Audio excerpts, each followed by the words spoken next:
Thank you very much. Well, while great strides are being made in cancer research and treatment options, for certain cancers in particular, there are a few that simply remain a huge challenge to treat, to survive, and in turn to raise awareness that families so desperately are hoping that those statistics can change. Tammy Andres is a familiar face here in the community, and she is back with us this morning as a representative of the Pancreatic Cancer, I cannot talk this morning, Pancreatic Cancer Action Network and the Purple Light Vigil. You've got it. I think it has something to do with how stuffed up my head is right now. How are you? It's I'm great great to see you, Tammy. Thanks for so having much. me You've in. been back with us year after year to try and raise the profile of this disease.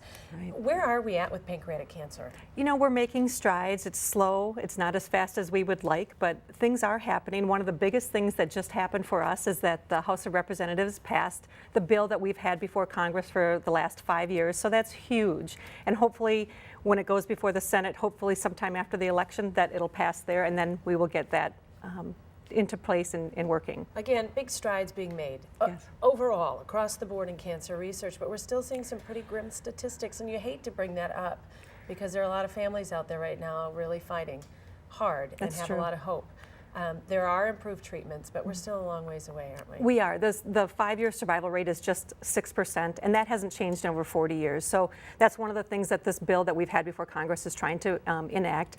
The 12-month survival rate is horrible. I mean, 74% of the people will die in the first 12 months. So we're trying to make changes. We're trying to raise awareness about the disease. Stand Up to Cancer has helped. Unfortunately, when celebrities pass away, that helps the profile as well.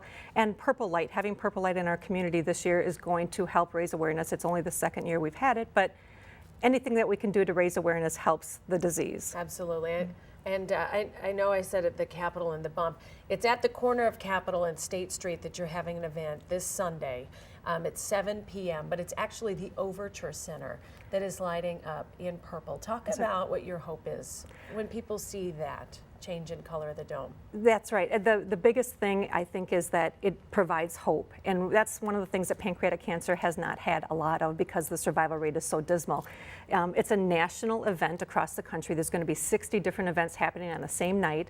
And so people can come together and just have the hope that they're not alone. They have some people that are there to help fight the disease with them. And so we're going to crack glow sticks and remember those that have lost their fight to the disease, and then we're going to honor those that are surviving the disease. And thankfully we have more survivors in the community than some of the other communities, and so you know we're just going to come together kind of as a family unit and just remember why we're in this fight, why we share the passion that we do to raise awareness. Those are powerful moments, and I think an important reminder is right now when you do give to cancer research, so many of the diseases researchers are starting to see common characteristics in those cancers, and so advancements in some might affect much more than just your specific disease. So, that's absolutely correct. Tammy, great to see you. Thanks so much for coming in. We really appreciate it. I hope you have a great event this Thank weekend. you. Thanks so much for having me in.